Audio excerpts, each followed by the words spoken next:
This is not my office. Tuesday, November 6th is Election Day in Nevada. It's an important one. You've probably heard about it. But the other day, my wife texted me and asked me to explain the ballot questions to her. There are 6 questions on this upcoming ballot, and I'm not going to explain them all because I don't have the time. Lazy. Mean. But I will explain a few, starting with question 2, the repeal of the so-called pink tax. We're talking about tampons. Tampons are very expensive. Most women need them, and they're expensive because we tax them. It's sales tax in Nevada. Question 2 would say, let's take those and regulate them like these. Medical supplies like bandages, they're not taxed at all. Now, proponents of that would say, well, not taxing tampons would obviously make them cheaper and make it easier for other women to use them. Opponents of it, and yes, there are some opponents, say the state really needs that money. How much money, you ask? Did you know Nevada makes $7 million a year from sales tax from tampons? That's a lot of money. Question 2 basically asks, should these be regulated like these? By the way, the pink tax isn't just tampons. Did you know how much more women have to spend for stuff that men can get at the same time? Which brings us to a fun game. Welcome to The Price is What? First contestant, our resident millennial, producer Sarah. Yay, producer Sarah. Have you heard of the pink tax? I have. Exactly right. The pink tax is the belief that men pay less for the same products that women pay for. We're going to put that to the test today and give you a little quiz. I'm going to show you products that men pay for and the price. I'm going to show you the woman's product, and you have to guess what the price is going to be. Are you ready? I'm ready. First product up.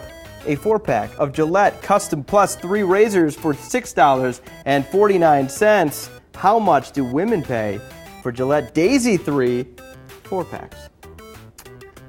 I'm going to say,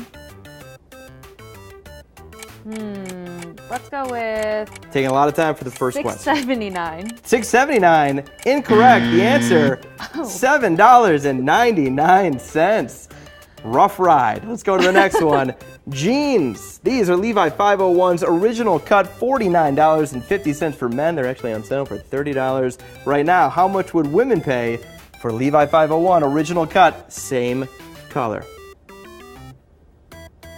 How much are you willing to pay? How much am I willing to pay?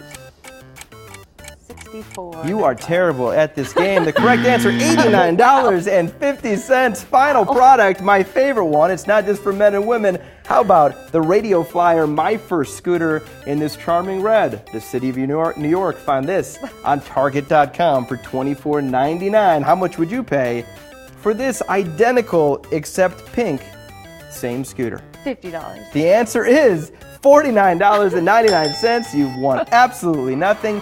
Did you know, fun fact, a woman will spend an average $1,100 more a year on the same stuff that we buy. That's our game. Okay. Next, question 3. Question 3 would basically stop monopolies on power. Right now, we all pay NV Energy. They're the only game in town. They're the ones who own and operate the grid that we all use.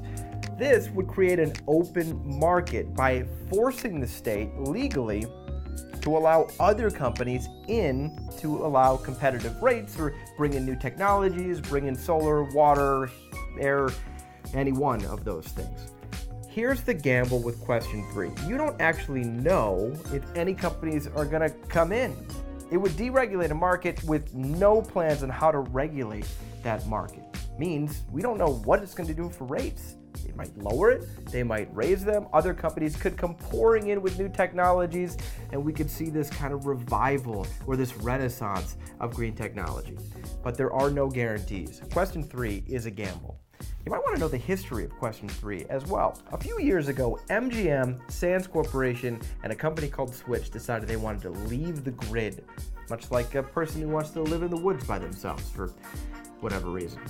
They wanted to rely on the solar power and the solar farms they built by themselves. NV Energy, though, said and sued them. They actually settled for massive exit fees.